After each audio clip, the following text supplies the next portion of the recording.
आज का प्रातः क्लास है 17/11/1967 शुक्रवार। ओम शांति। रूहानी बच्चों को रूहानी बाप बैठ करके समझाते हैं, पहले ही बता देते हैं कि न जिस्मानी बच्चों को या जिस्म की याद में रहने वाले बच्चों को नहीं समझाते, रूहानी बच्चों को समझाते हैं और समझाने वाला भी रूहानी बाप है।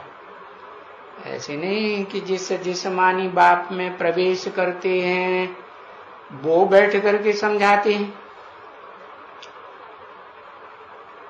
तो पक्का कर देना चाहिए ना दोनों बातें, क्या कि समझाने वाला भी रूहानी बाप है और समझने वाले भी रूहानी बच्चे हैं। तो ये बात रोज क्यों बोलना होता है? क्योंकि बच्चे रोज भूल जाते हैं, रोज संशय आता है इन दोनों बातों पर, है कि जो रूहों का बाप है वो जिस्मानी बाप में क्यों आते हैं और जिस्मानी बाप को पक्का कैसे किया जाए कि ये ही जिस्मानी बाप है?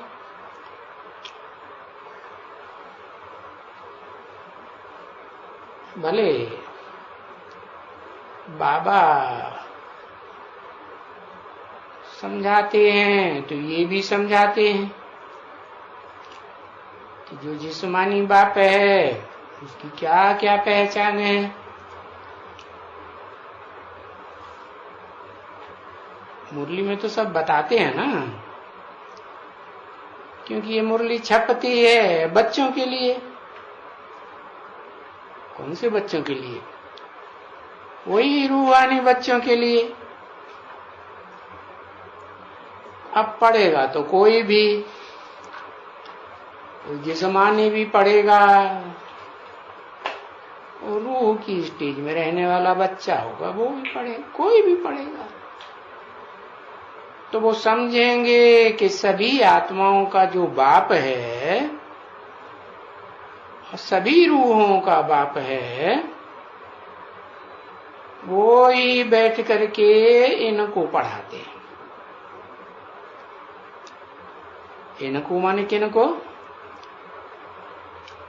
है रूहानी बच्चों को, जो अपन को रूह समझते हैं। देह समझना अभी बुद्धि में बैठ रहा है कि हम देह नहीं है, तो इन रूहों को पढ़ाते हैं जो समझते हैं कि भ्रकुटी के बीच में हम ज्योति आत्मा रूह है।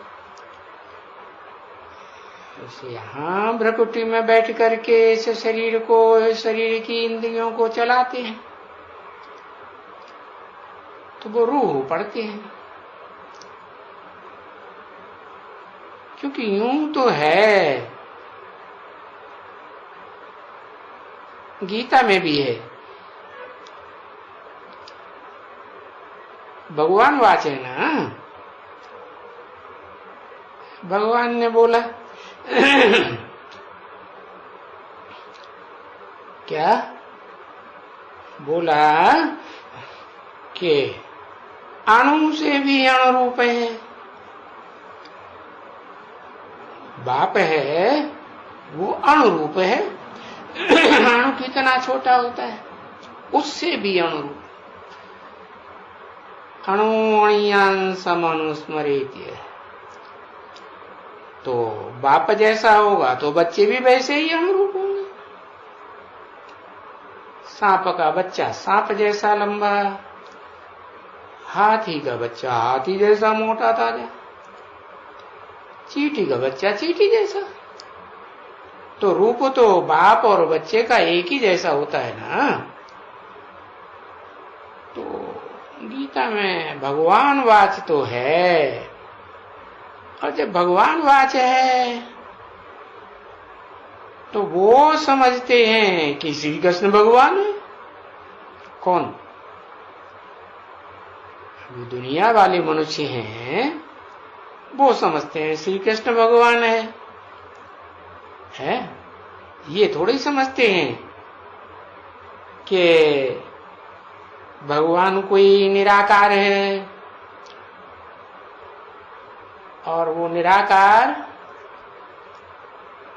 कोई साकार में प्रवेश करके फिर बताते हैं, समझाते हैं, सुनाते हैं। वो श्री कृष्ण भगवान 16 कला संपूर्ण को समझ लेते हैं। जो शास्त्रों में बताया है कि नर अर्जुन को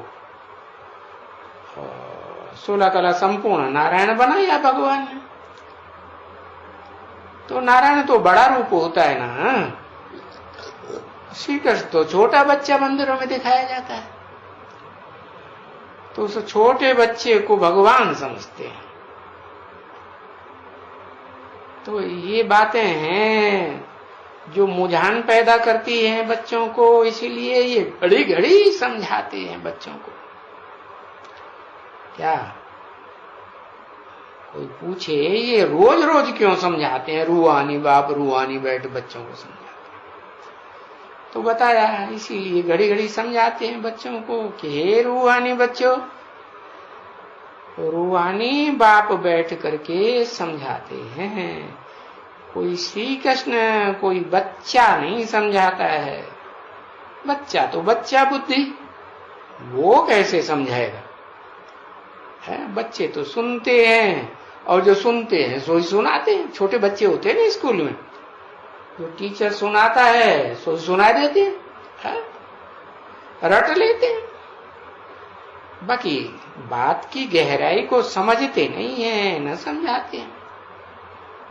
तो बाप बैठ के रूहानी बच्चों को समझाते हैं कि अभी कृष्ण तो ऐसा नहीं कहेंगे। क्या? कैसा नहीं कहेंगे?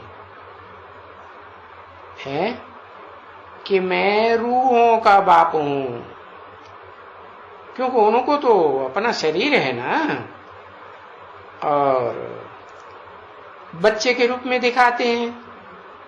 मंदिर में पूजा करते हैं तो बच्चे के रूप में पूजा करते हैं ना, कि बड़े रूप में पूजा होती है? बच्चे के रूप में पूजा होती है। तो जरूर है कि बच्चा ज्यादा पवित्र होगा। बच्चे को वैसे भी महात्मा कहते हैं। बड़े होते हैं तो फिर सुख भोगने की लालसा आती है? तो जो नारायण 16 कला संपूर्ण है, देखो चित्र में दिखाया ना, क्या कि सतयुग में जो नारायण बनते हैं वो पहले तो श्री कृष्ण बच्चा है ना, छोटा नीचे खड़ा हुआ है। जब बड़े होते हैं तो फिर धीरे धीरे किशोरावस्था शुरू हुई तो वो एक दूसरे को देखना शुरू कर देते हैं। तो बताया कि कृष्ण ऐसे नहीं कह सकेंगे, क्या रूहानी बच्चों, वो तो खुद ही बच्चा है, वो कैसे कहेगा?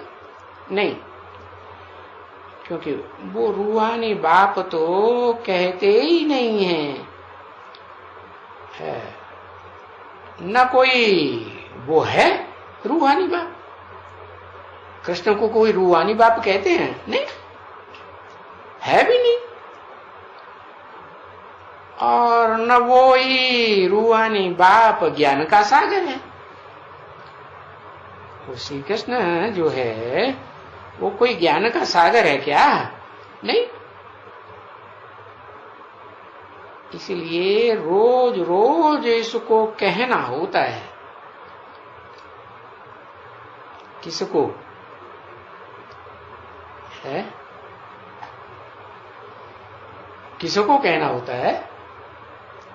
हाँ, इसको माना जो कृष्ण वाली आत्मा है ना, इसको साक्षात्कार हुए तो ये पक्का समझ के बैठा कि मैं सतयुग में कृष्ण बनूंगा, है।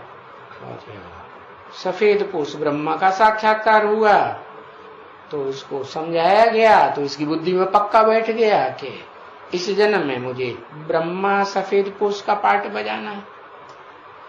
तो ये बच्चा बुद्धि है, यहाँ की यादगार है। शास्त्रों में क्या बच्चे के रूप में कृष्ण की पूजा होती है। तो रोज रोज इसको कहना होता है। पहले किसको कहता हूं? पहले कि तुम रूह हो, देहभान में घड़ी घड़ी आना बंद कर दो, इसको कहना होता है। क्योंकि कोई न मुरली किस जैसी, तो उसमें पहले ये लिखा हुआ होगा, है? क्या लिखा हुआ होगा कि रूहानी बाप और रूहानी बच्चों को बैठ समझाते हैं। तो वो लोग ऐसे समझेंगे कि इनको बाप समझाते हैं। कौन लोग समझेंगे? कोई दुनिया वाले होंगे ना, नए नए आने वाले, तो वो समझेंगे कि इनको बाप समझाते हैं, रूहानी बाप समझाते हैं। क्योंकि एक दफा आगे भी ऐसे हुआ। क्या हुआ था? हुआ था ना बच्चे कि बाप ने कुछ चीन के बनिस्बत में कुछ लिखा था, तो आकर के जांच किया था कि भाई आप ये चीन के बारे में क्या उनके साथ कुछ ताल्लुक है आपका? अभी बच्चे दुनिया में तो कोई भी नहीं जानते हैं कि उनको रूहानी बाप रूहानी बच्चों को पढ़ाते हैं। दुनिया तो कोई भी नहीं जानती है सिवाय तुम्हारे में भी फिर नंबरवार हैं। क्या कोई को ज्यादा याद रहता है कि हम रूहानी बच्चे हैं, ज्योति बिंदु आत्मा है, भ्रकुटी के मध्य में बैठी है आत्मा और शरीर के द्वारा काम कराती है। तो सबको बुद्धि में थोड़ी बैठा रहता है हर समय, तो सब नंबरवार हैं। और नंबरवार ये जानते हैं कि बरोबर हमको बाप पढ़ाते हैं, रूहानी बाप पढ़ाते। ये विचार करने का है कि देखो कौन पढ़ाते हैं।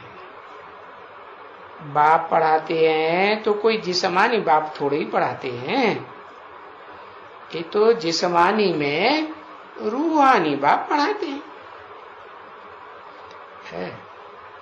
ये जो याद आती है तो डोकायमन हो जाते हैं, रोमांच खड़े हो जाते हैं। ये याद सिर्फ आने की है कि बाबा हमको पढ़ाते हैं। क्या याद आने की है?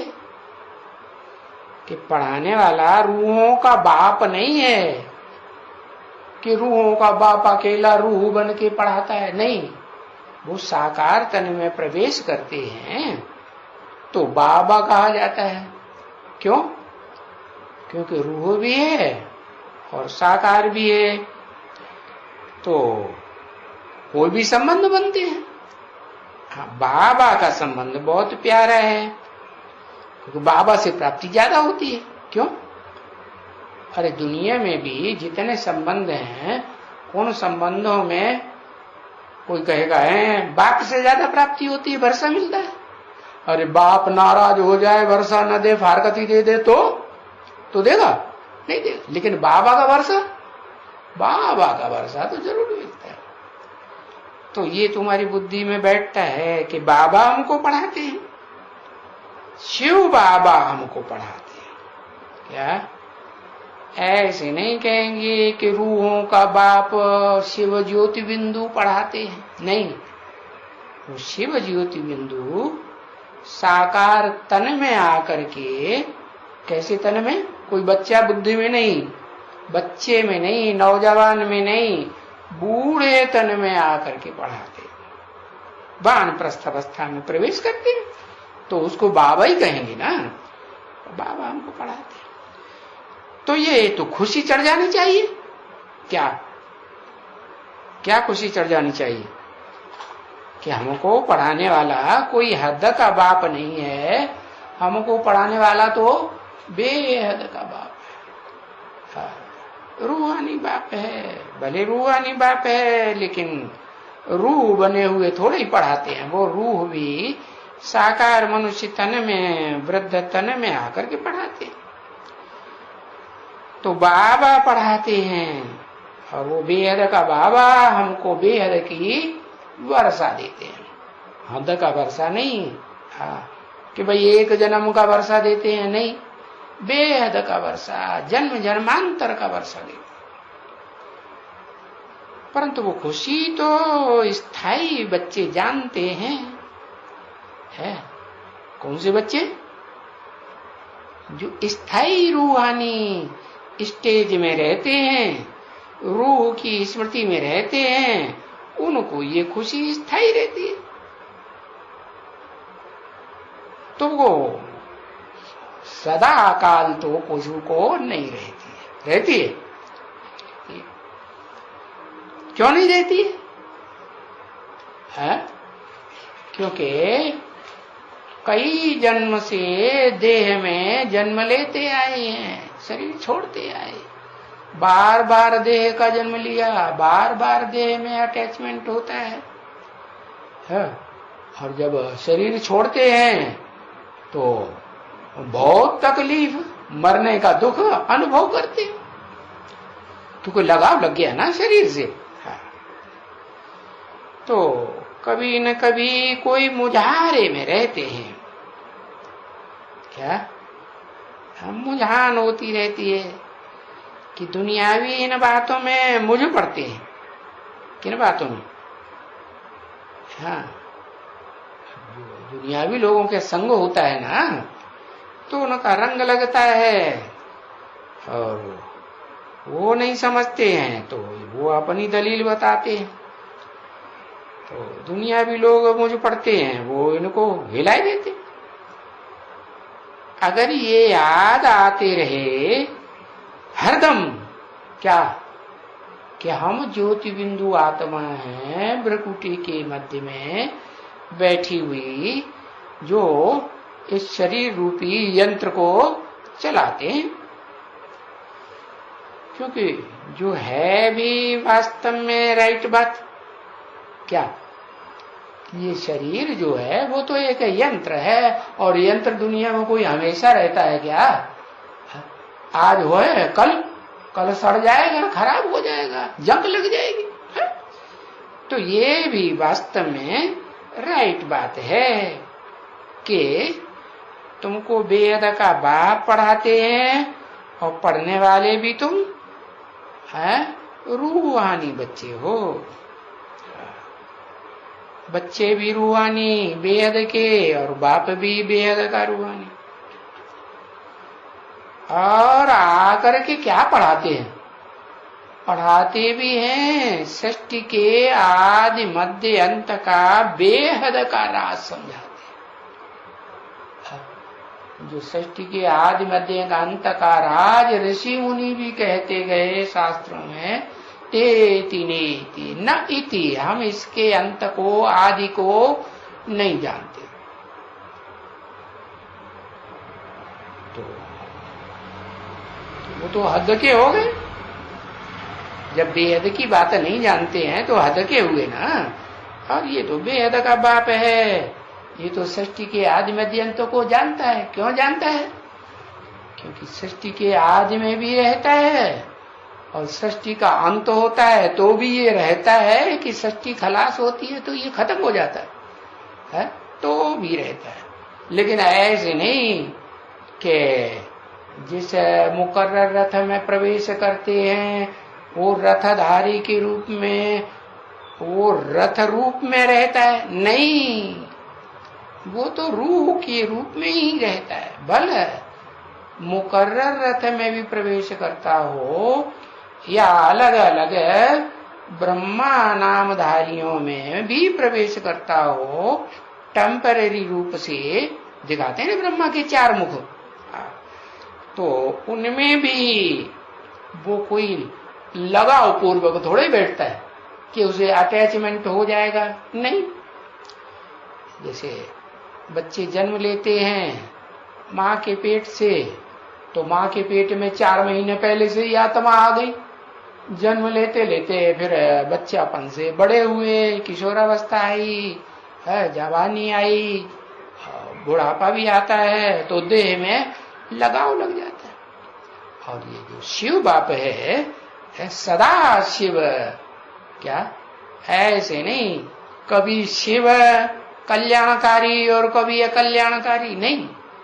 कल्याणकारी सदा शिव क्यों है?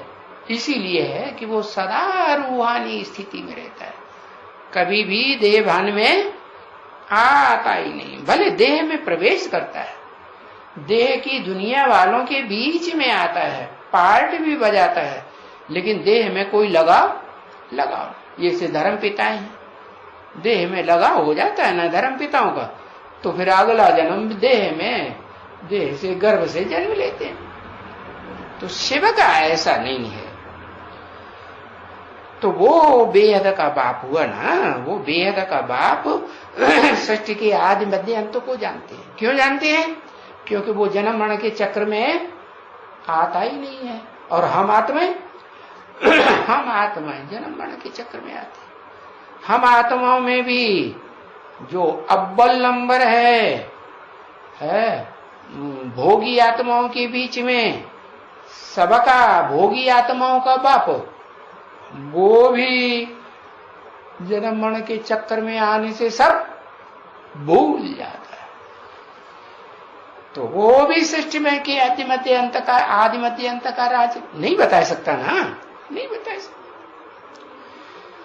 तो अब समझा कि कौन समझाते हैं? रूहों का बाप, रूहानी बाप साकार मनुष्य तन में आकर के समझाते। नहीं तो रूह कैसे बोलेगी बिना मुख के, कैसे सुनेगी बिना कान के, कैसे बच्चों को देखेगी बिना आंखों के। तो ये भी तुम बच्चे जानते हो। फिर भी ऐसा होते हुए भी देखो, तुम बच्चे जानते हो कि भगवान को भूल जाते हो। क्या? क्यों भूल जाते हो? इतना सब कुछ जानते हुए भी ये भी जान गए कि हम रूह हैं, हम देह नहीं है। ये भी सुना कि हम सृष्टि के आदि मध्य अंत की नाले सुनते हैं रूहानी बाप से। तो ये तुम क्यों भूल जाते हो कि आखिर असली रूप में जो भगवान बाप है उसको भूलते क्यों हो? यानी टीचर को भी भूल जाते हो। जो टीचर है वो भी तो साकार है, साकार बने बगैर कैसे टीच करेगा? टीचर को भी भूल जाते। और तुम्हारी आत्मा को जिसने जन्म दिया, बाप जन्म देता है ना, तो आत्मा को कैसे? आत्मा तो अजर अमर विनाशी है, आत्मा का तो विनाश ही नहीं होता। तो फिर कैसे जन्म देता है? पहचान देता है। तुम भूले हुए थे ना, तुम समझते थे हम देह हैं। देह बयान में आकर के कोई पूछता तो तुम कौन हो? तो हम डॉक्टर हैं। कहते हम तो वकील हैं, हम जज हैं, हम ये हैं, हम वो हैं, हम बूढ़े हैं। ऐसे ऐसे देह की बात बताते थे। ये थोड़े जानते थे कि देह तो विनाशी है। पूछे तुमने जब जन्म लिया था तब तुम बूढ़े थे, डॉक्टर थे, मास्टर थे, वकील थे, कुछ भी नहीं थे। तो फिर तो वास्तव में क्या हो? तो ये तो तुम्हारी बुद्धि में अभी बैठा कि जिसको तुम भगवान को घड़ी घड़ी भूल जाते हो वो तुम्हारा बाप भी है, टीचर भी है, और तुम्हारी सदगति करने वाला सदगुरु भी है। कैसी सदगति? किसको कहेंगे सदगति? किसको कहेंगे दुर्गति? सदगति कहेंगे शरीर में रहते रहते सत्य धाम में रहे, सत्य की दुनिया में रहे तो कहेंगे सतयुग। तो शरीर सहित सुख मिले, दुख न मिले, उसको कहेंगे सदगति। और शरीर में रहते रहते दुख भी मिल रहा है, सुख भी मिल रहा है, तो सदगति थोड़ा ही कहेंगे। तो जो सदगति देने वाला है वो बाप भी है, टीचर भी है, और वो सदगुरु भी है। और सदगुरु सदगति देगा है साकार तनधारियों को, तो खुद कैसा होगा? खुद निराकार होगा है? होगा नहीं, वो शरीर में रह करके ही सदगुरु बनते हैं। तो तुम सदगुरु को भी भूल जाते हो, टीचर को भी भूल जाते हो, और बाप को भी भूल जाते हो। पीछे उलझन भी आ जाती है बच्चों को। क्या उलझने कब आती हैं दुनिया में? जब दुखी होते हो, उलझनों में उलझ जाते हो। मन भी उलझ जाता है, तन भी उलझ जाता है दुनिया के धंधे धोरियों में। और तुम्हारा जो धन भी है वो भी दुनियावी धंधे धोरी में बर्बाद होता रहता है, उलझ जाता है। तो उलझन आती है ना बच्चों को। तो कब आती है उलझन? जब अपन को देह समझते हो, देह भान में आते हो, घड़ी घड़ी भूल जाते हो।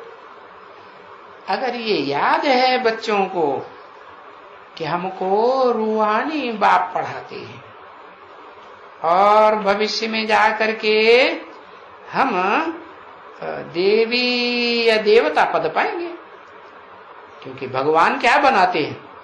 भगवान आते हैं तो भगवान क्या बनावेंगे? भगवान तो भगवान भगवती बन, लेकिन सबको बनावेंगे क्या? नहीं। जो भगवान बाप समान स्टेज धारण करेंगे सदाकाल, तो उनके लिए बताया है कि भगवान उनको क्या बनाते हैं? भगवान और भगवती बनाते हैं। बाकी जो हैं उनको देवी देवता बनाते हैं। तो देवी देवता बनाने के लिए तो देवी स्त्री चोला हुआ, देवता पुरुष चोला हुआ। तो बनाने वाला भी कैसा होना चाहिए? है? अरे स्त्री को समझाएगी, बताएगी, और पुरुष को समझाएगा, बताएगा।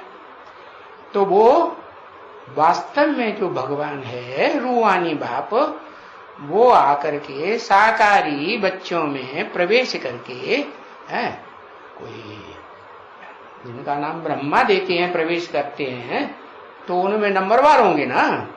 तो कोई तो अव्वल नंबर ब्रह्मा, जिसे कहते हैं परम ब्रह्म, ब्रह्मा नामधारियों में परम पार्ट बजाने वाला। और फिर कोई दूसरे नंबर भी तो होगा ना, नहीं होगा? हाँ, तो जो दूसरे नंबर का सेकंड नंबर है वो है जो जिस्मानी स्टेज में भी रहता है, फिर हाँ, जिसमें भगवान बाप पढ़ाते हैं परमानेंटली मुकर्रर रथ में, उसको भी पहचानता है। क्या? देह के रूप में पहचानता है कि ये पहचानता है कि उसमें मुकर्रर रूप से शिव सुप्रीम सोल प्रवेश करके पाठ बजाते हैं। हा? क्या पहचानता है? हा? देह को पहचानेगा तो देह की याद ज्यादा आएगी, और ये पहचानेगा कि रूहानी बाप इसमें बैठ करके पढ़ाते हैं, तो रूह को याद करेगा या देह को याद करेगा? किसको याद? रूह को याद करेगी। हाँ, क्योंकि वो सेकंड नंबर जो है ब्रह्मा नामधारी है, ऊंच से ऊंच स्टेज पाने वाला ब्रह्मा, तो बताया वो जो त्रिमूर्ति दिखाई जाती है ना, 3 मूर्तियां, उन 3 मूर्तियों के बीच में वो ब्रह्मा नामधारी भी होता है। कौन सा? जो सेकंड नंबर का ब्रह्मा है। देहभान वाला भी तो रूहानी स्टेज वाला भी बन जाता है। क्या रूहानी बाप को पहचान करके रूहानी बाप रूहानी स्टेज धारण करेगा कि नहीं करेगा? तो ये 2 पद बन जाते हैं, देवता और देवई। तो खुशी रहनी चाहिए ना। फिर भी तो मनुष्य देवता बनने में वो खुशी तो रहना चाहिए ना, क्योंकि तुम ये जानते हो कि स्वर्ग के मालिक तुम बनते हो ना, है? क्या कहा? किसके मालिक बनते हो? है? तुम स्वर्ग के मालिक बनते हो ना, मालिक बनते हो स्वर्ग के। अच्छा, तुम नरक के मालिक नहीं बनते हो? दोनों के मालिक बनते हो? अरे बाबा तो कहते तुम स्वर्ग के मालिक बनते हो, है? तुम इसलिए कहा कि तुम कम से कम 2 को कहा जाता है। तो तुम 2 जो हो, है, जिन्हें बाप डायरेक्ट पढ़ाते हैं। क्या? कैसे? एक को पढ़ाते हैं डायरेक्ट नॉलेज और दूसरे को पढ़ाते हैं डायरेक्ट कैसे? साक्षात्कार के आधार पर खुशी देते हैं। पढ़ाई की खुशी होती है ना, तो साक्षात्कार होते रहते हैं और खुशी आती रहती है। तो बताया, तो एक हुआ कौन? फर्स्ट क्लास ज्ञानी, जिसको ज्ञान देते हैं, और दूसरा क्या हुआ? फर्स्ट क्लास, क्या हुआ? फर्स्ट क्लास भक्त। तो तुम बच्चे बनते हो ना, है? क्या बनते हो? स्वर्ग के मालिक बनते हो। अभी तो बच्चे जानते हैं कि बरोबर, ये तो जान गए। दुनिया में तो मनुष्य ये बातें भी नहीं जानते कि कोई हम नरक का मालिक है, सिर्फ नरक का मालिक है। दुनिया के लोग ये जानते ही नहीं अभी हम नरक के मालिक हैं, स्वर्ग के मालिक हम पता नहीं बनते हैं कि नहीं बनते, ये भी पक्का नहीं। वो नहीं समझते हैं क्या कि हम स्वर्ग के मालिक बनते हैं। वो ये समझते हैं कि हम अभी नरक में हैं। नरक में क्या होता है? नरक में होता है दुख। क्यों? नरक में दुख क्यों होता है? नर ने किया। जो नरक बनाया वो किसने किया? किसने बनाया? नर ने बनाया। तो वो नर तो नरक बनाता है, मनुष्य क्या बनाता है? नरक बनाता है। और मनुष्य को जो भगवान आकर के देवता बनाता है, वो बनाने वाला भगवान स्वर्ग बनाता है। तो वो दुनिया भी मनुष्य कुछ भी नहीं जानते, कुछ भी नहीं कह सकते हैं। नरक और स्वर्ग यानी उनको कुछ भी नहीं समझते कि नरक का डिटेल बताएं, स्वर्ग का डिटेल बताएं। वो ये थोड़ा ही समझते हैं कि हम नरक में बैठे हैं, वो भी नहीं समझते। कभी समझते हैं जब ज्यादा दुख पड़ता है तो समझते हैं, नहीं तो नहीं समझते। जन्म लेंगे तो रोते रोते पैदा होते हो तो बच्चा है, कुछ पता ही नहीं रहता है। और फिर बड़े होते हैं तो दुख आता है, छोटा दुख बड़ा दुख आता है तो ज्यादा दुखी। मरते हैं तो मरने का दुख तो बहुत बहुत भयंकर दुख होता है, बहुत डर लगता है।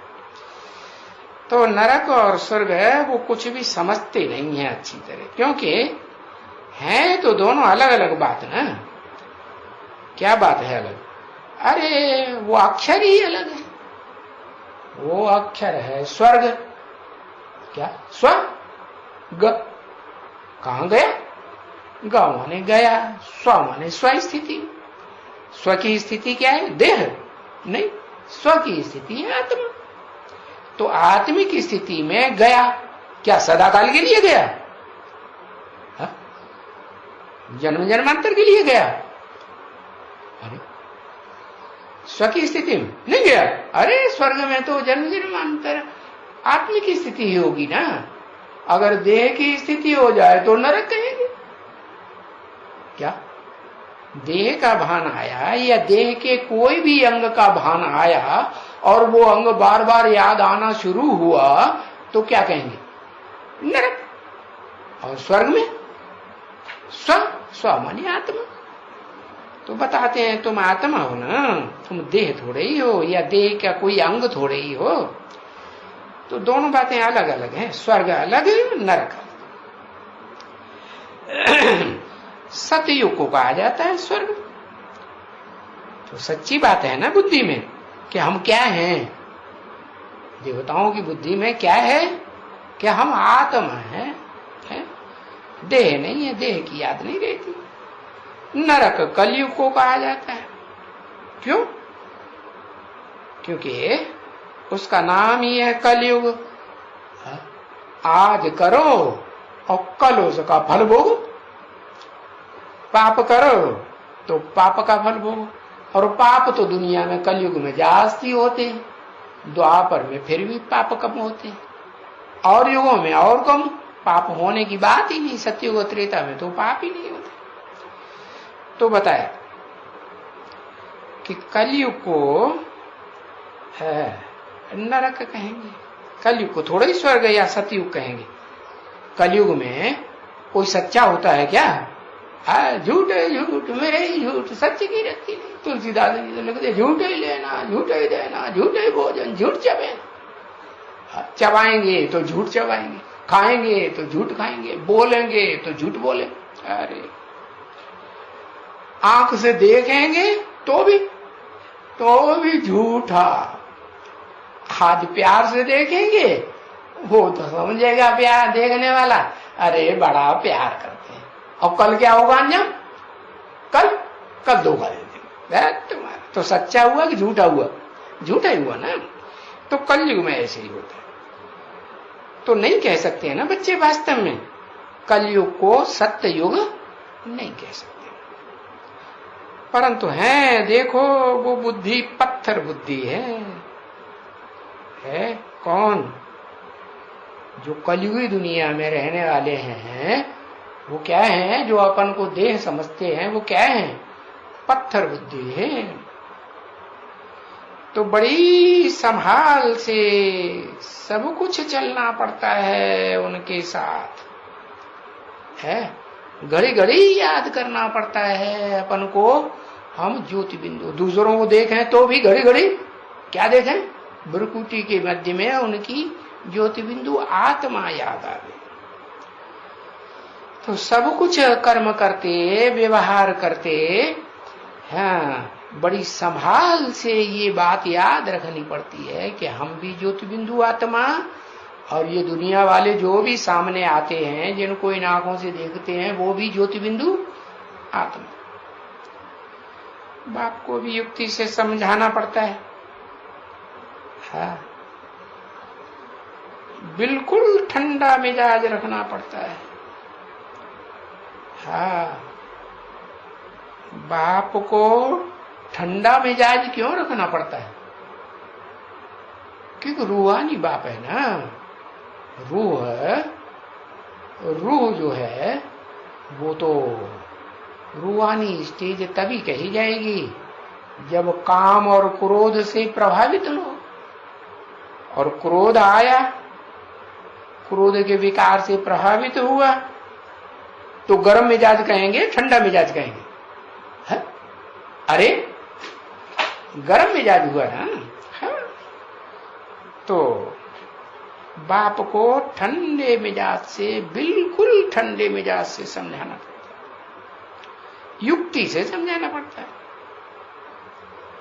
क्योंकि तुम बच्चे हो ना, क्या कहा? कैसे बच्चे हो? अभी प्रत्यक्ष नहीं हुए हो। प्रत्यक्ष तब होंगे जब तुम्हारी सदा काल आत्मिक स्टेज बनेगी संसार के सामने। नहीं तो संसार के सामने कभी देवान में आते हो, तुम्हें क्रोध आता कि नहीं? काम, क्रोध, लोभ, मोह, अहंकार आता है कि नहीं? हाँ, वो देखते हैं कि देखो अच्छी चीज इनको दी तो ये हप खाते चले जाते हैं, और पेट भर के खा लेते हैं, नुकसान कर जाता है, ओ करते हैं, उल्टी करने लग पड़ते हैं, दस्त हो जाते हैं। तो इनमें तो देवान है ना? हाँ, समझ जाएंगे। अब अभी तो तुम गुप्त बच्चे हो, माना तुम्हारी आत्मा अभी प्रत्यक्ष संसार के सामने नहीं हुई है। देखो, कहां भी देखो, कोई भी गोप है जो गुप्त आत्मा है, उसके अंदर बेकायदे कुछ भी उठ करके कुछ बोल देते हैं ना कोई के सामने, तो कितना घमासान मच जाते हैं। हाँ, लोगों को अनिश्चय पैदा हो जाता है। ये कहते तो हैं कि हम रूह हैं, हम आत्मा हैं, हमको पढ़ाने वाला रूहानी बाप आया हुआ है, फिर ये देह अभिमानियों के जैसी बातें करते हैं, कर्म करते हैं, तो फिर उनको संशय आता है, ये हमसे झूठ बोलते हैं, घमासान मच जाते हैं। तो इसलिए बाबा फिर सभी गोप जो ऐसे कई गोप हैं जो बैठ करके चिट्ठियां लिखते हैं, कभी इंदिरा गांधी को लिखेंगे, कभी प्रेसिडेंट को लिखेंगे, कभी किसको लिखेंगे, है? अरे बाबा से पूछते भी नहीं है कि हम इनको चिट्ठी कैसे लिखें, कुछ भी नहीं, सुनते भी नहीं है, बस 10-20 को कापियां भेज दिया लिख करके, सीधा है। अब उसमें जो कुछ लिखेंगे तो वो पकड़ में आएगा कि नहीं? हाँ, कापियां भेज दिया और वो लिखते ही रहते हैं उनको। हाँ? बाबा से कुछ पूछते भी नहीं। हाँ? कितना समझाते हैं कि अरे भाई ऐसे न लिखो, है? परंतु वो जो उनमें देह अहंकार है ना, बस चूहरे को हल्दी की गांठ मिली और बस पंसारी बन के बैठ गए और बड़ी दुकान समझ लो खोल ली। अरे आ जाओ, हमसे ज्ञान रतन हम बांटते हैं, तुम ले जाओ, प्राइम मिनिस्टर जी महाराज, प्रेसिडेंट जी महाराज, हम तुम्हारे गुरु बनेंगे। लड्डू अहंकार कितना आ जाता है। ये कम ज्ञान का है नीम हकीम खतरे जान, तो वो लिख करके बैठ जाते हैं, लिख बैठते हैं। 17/11/1967 का प्रातः क्लास का दूसरा पेज, शुक्रवार। हाँ, तो जो लिख बैठते हैं तो फिर रिस्पॉन्सिबल कौन हुआ? कुछ उल्टा पुल्टा लिख दिया है और पकड़ में आ गए तो रिस्पॉन्सिबल कौन हुआ है? कौन हुआ रिस्पॉन्सिबल? अरे उन्होंने जो उल्टा पल्टा लिख दिया तो रिस्पॉन्सिबल किसको ठहराएंगे? अरे लिखो, बताओ। हाँ, लिखने वाले को। अरे नहीं, कहेंगे इनको जो पढ़ाई पढ़ाता है ना, इनका गुरु कोई बाबा होगा, है? आजकल झूठे बाबा ढेर सारे निकल पड़े, तो उस झूठे बाबा ने इनको बुद्धू बनाया है। कोई जरूर शैतान बाबा आया हुआ है, तो बाप का नाम बदनाम करेंगे कि सरनाम करेंगे? अब बदनाम करेंगे। कहेंगे इनका कोई हेड होगा, ऐसे कहेंगे ना बच्चे।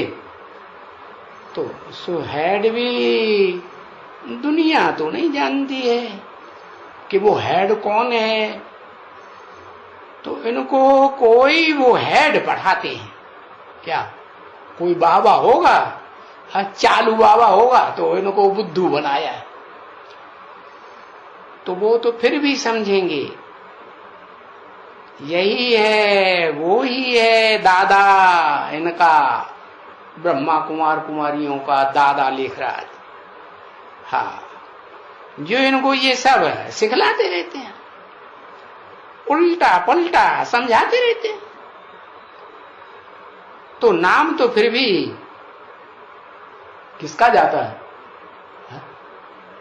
भले दादा लेखराज का नाम जाता है, उनकी बोल में वो ये समझते हैं कि इनके दादा ने समझाया होगा। तो दादा में कौन बैठा हुआ है? दादा में भी तो फिर भी तो बाप बैठा हुआ है ना। हाँ, तो फिर भी तो बाप का नाम जाता है ना। वो तो समझते हैं ना कि ये समझते कुछ भी नहीं है। क्या कौन क्या समझते नहीं? ये लिखने वाले भी कुछ नहीं समझते और इनका दादा भी कुछ नहीं समझते। वो थोड़ा भी अहंकार आ जाता है ज्ञान का तो बस चिट्ठियों पे चिट्ठियां लिखना शुरू कर देते, पंपलेट पे पंपलेट बनाना शुरू कर देते हैं। किताबों की किताबें, मोटे मोटे पोथन ने ये जगदीश भाई था ना, क्या करता था? मोटे मोटे पोथन ने लिख करके फेंक दिए चारों तरफ। वो क्या बनाया? एक मोटी किताब बनाई, योग की विधि। हाँ, योग के ऊपर मोटी सी किताब बनाई थी। उसमें आधी बातें बाबा की और आधी बातें दुनियावी शास्त्रों की, योगियों की। और फिर जीवन कहानी बड़ी मोटी ताजी किताब लिख दी। अच्छा, वो तो बेसिक की बात हुई, बेसिक ब्राह्मण। जो अपन को एडवांस ब्राह्मण कहते हैं वो भी क्या कर रहे हैं? मोटी मोटी किताबें वो छपाए देते हैं और छपाए के बड़े बड़े ऑफिसरों को भेज देते हैं, दे अहंकार में आते। और वो बड़े ऑफिसर क्या करते हैं? उन किताबों को एक तरफ कोने में डाल दिया, नहीं तो रद्दी में बेच दी, एक कबाड़े में डालो उसको। क्या करेंगे? हाँ, तो ऐसे ऐसे लिखना पोथन ने चिट्ठियां पंपलेट शुरू कर दी। तो बाप कहते हैं ऐसे नहीं करो, ऐसे करने से है बाप का नाम बदनाम होता है। कौन से बाप का नाम बदनाम होता है? जो रूहानी बाप है उसका भी नाम बदनाम होता है। और रूहानी बाप जिस जिस्मानी बाप में मुकर्रर बैठ करके पढ़ाते हैं उसका भी नाम बदनाम होता है। तो बच्चों को बहुत बहुत ही गुप्त रहना चाहिए है। तुम बच्चों को क्या ये चूहरे की वाली बात बताई ना, हल्दी की गांठ मिली और पंसारी बन के बैठ गए, ऐसे करेंगे तो तुम चाहते हो कि हमको प्रेसिडेंट पहचान ले, हमको प्राइम मिनिस्टर पहचान ले, मिनिस्टर लोग पहचान लें कि हम कितने ज्ञानी हैं है? नहीं, तुमको गुप्त रहना चाहिए। कब तक? जैसे बच्चा गर्भ में गुप्त रहता है ना पहले है? जब संपन्न देह तैयार हो जाती है नाक, आंख, कान, इंद्रियां, ज्ञान इंद्रियां, पूरा शरीर का ढांचा बिल्कुल तैयार हो जाता है, तभी तो बाहर आता है ना। हाँ, आत्मा भी है वो 4 महीने 5 महीने गर्भ में पकती है, तो अंजाम करती है हमको बाहर निकालो बाहर निकालो, त्राही त्राही करती है। तो फिर बहुत त्राही त्राही करती है तो फिर बाहर आते हैं। तो ऐसे ही तुम बच्चे गर्भ क्या हो, महल में हो कि गर्भ जेल में हो? अभी कहाँ हो? कहाँ हो? जे या मां जेल में हो, जेल में कहेंगे दुख होता है? और गर्भ महल में स्वर्ग में देवताओं को दुख होता है क्या? वहां नहीं, आराम से बच्चा पैदा होता है, रोते रोते पैदा होता है नहीं। और जब शरीर छोड़ेंगे तो अपनी स्वेच्छा से जैसे कपड़े उतारे जाते हैं, ऐसे आत्मा शरीर रूपी वस्त्र त्यागेगी और दूसरे शरीर में मां के पेट में गर्भ महल में प्रवेश कर जाएगी। तो तुम बच्चों को भी जब तक तुम्हारी प्रत्यक्षता नहीं होती है, तुम संपन्न नहीं बनते हो, क्या आत्मा से भी और देह से भी। कैसे?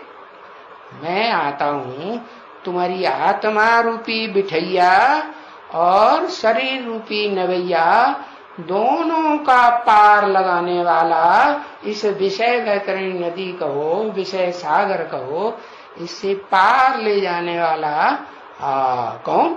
खेवैया आया हुआ। तो जब तक तुम्हारी आत्मा संपन्न न बने, हाँ, तुम्हारी आत्मा संपन्न कैसे कही जाएगी? तुम्हें अपने पार्ट का पक्का पता चल जाए कि मैं आत्मा इस सृष्टि रूपी रंगमंच पर कौन सा हीरो पार्टधारी का बच्चा हीरो पार्ट बजाने वाला। अरे हीरे के बच्चे हीरे ही होंगे ना। हाँ, तो तुम बच्चों को तब तक गुप्त रहना चाहिए है? केवल फुला के आ करके और बस ढपली बजाना शुरू कर दिया है। इस समय में कोई भी आवाज करने की दरकार नहीं है। किस समय में है? गर्भ में बच्चा होता है तो क्या वहां चिल्लाता है, आवाज करता है? नहीं, आवाज थोड़ी करता है। नहीं, भले गर्भ जेल में है लेकिन आत्मा दुखी होती है कि हमको बाहर निकालो। बाकी चिल्लाता है क्या?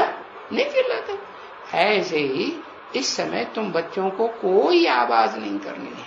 हाँ, करने की दरकार ही नहीं है, क्योंकि कभी भी कोई भी इस तरफ में ऐसे लड़े, ये इस तरफ में ध्यान देवे कि ये हो ही नहीं सकता है इस समय में। क्या क्या नहीं हो सकता है? कि रूहानी बाप आया हुआ है और कोई जिस्मानी बच्चे में आया हुआ है, और वो बाप भी है बेहद का वर्षा देने वाला है, 21 जन्म का स्वर्ग का वर्षा। और वो टीचर भी है, सृष्टि के आदि मध्य अंत का सारा ज्ञान सुनाता है, जो ऋषि मुनियों ने कोई ने नहीं सुना पाया। सब इति नेति नेति कहते आए कि हम सृष्टि के आदि मध्य अंत को नहीं जानते। तो ये कैसा कौन निकल पड़ा जो ऐसे कहता है? ये हो ही नहीं सकता है इस समय में। है? इस समय में माने किस समय में? हाँ, कलयुग की दुनिया। अरे कलयुग तो अभी 40,000 वर्ष पड़ा होगा, उनकी बुद्धि में तो यही बैठा हुआ है ना। तो वो समझेंगे कि अभी तो नहीं हो सकता। तुम सिर्फ अबलाएं है। कैसी बात? अबलाएं नाम क्यों दिया?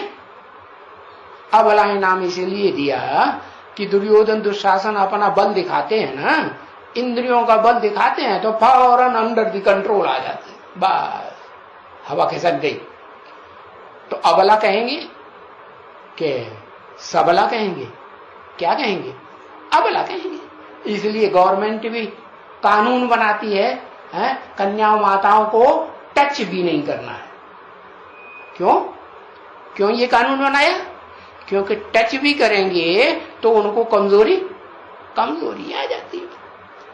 और फिर अबलाएं ऐसे ही नहीं कि सिर्फ अबलाएं नहीं, अबलाएं होते भी कोई ऐसी भी हैं, कुबजाएं भी हैं। क्या?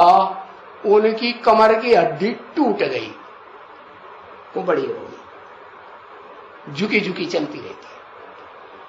तो कुबजाएं किसे कहा जाता है? बाबा कहते हैं ना, बैकबोन बाप दादा। तुम बच्चों का बैकबोन कौन है? बाप दादा। बाप दादा बैकबोन है तुम्हारे पीछे, तो तुम बच्चे ब्राह्मण बन करके इस दुनिया में खड़े हुए रहते हो। और बैकबोन बाप दादा हट जाए तो तुम लुब्ध हो, तुम्हारी कमरी टूट जाएगी, तुम कुछ भी बोल नहीं सकेंगे, तुम कुछ भी ज्ञान नहीं सुना सकेंगे। हाँ, देहबान में आते ही माया तुमको पड़ी ले जाएगी। और तुम क्या करते हो फिर? 5 मार से ऊपर से नीचे छलांग लगा देते हो, तुम्हारी हड्ड गुड्ड सारा टूट गया। तो कुब्जाएं हैं, अबलाएं हैं, और फिर यही नहीं, गणिकाएं हैं। किनको कहा जाता है गणिकाएं? गीत गाने वालों है। वो गीत तो भगवान के गाती है क्या? और संग किसका करती है? बड़ुओं का संग करती है। कौन से बड़ुए? वो बड़ुए जो उनके साथ रहते हैं, वो जब गीत गाएंगी तो रूह में लाएंगी। जैसा गीत गाएंगी जिस सुर में, उनकी सारंगी, उनकी हारमोनियम उसी सुर में ताल मेल मिला के बोलेगी। जैसे 7 सुर होते हैं ना, तो उन 7 सुरों में वो गणिका गाएगी। पहले सुर में एकदम ऊंची, तो वो जो हारमोनियम का जो बटन है ना, वो उनका वहीं पड़ेगा जाके। तो वो ऐसे ऐसे सुर में सुर मिलाते रहते हैं। जैसे वो बोलेगी वैसे ही वो बोलेंगे। ये नहीं कि कोई खराब बात बोल दे, गलत बात बोल दे तो कहेंगे नहीं ये तो तुम्हारी गलत बात है। नहीं, वो जो कहेगी बस रे में रे मिलाते चले जाएंगे। हाँ, उनको कहा जाता है गणिकाएं। गीत गाती हैं भगवान के और रहती हैं बड़ुओं के साथ, और उन्हीं के साथ इंद्रियों का सारा व्यवहार भी कर लेती है, चाहे ज्ञान इंद्रिया का हो चाहे कर्म इंद्रिया को। फलाने ऐसे ऐसे अबलाएं, कुब्जाएं, गणिकाएं, ऐसे ऐसों को कहा जाएगा। बाबा देखो कहते हैं ना, जाओ बच्चे, तुम जो गणिकाएं हैं ना, ऐसे गीत गाने वाली है, भगवान के गीत गाती हैं, और संग करती हैं ऐसों का, नीचों का। उनको जाकर के कुछ समझाओ कि तुम ऐसा ना करो। क्या करो? जिसके गीत गाती हो, जिसकी महिमा करती हो, तुम उसको पहचानो, और पहचान करके फिर उसको याद करो। ओम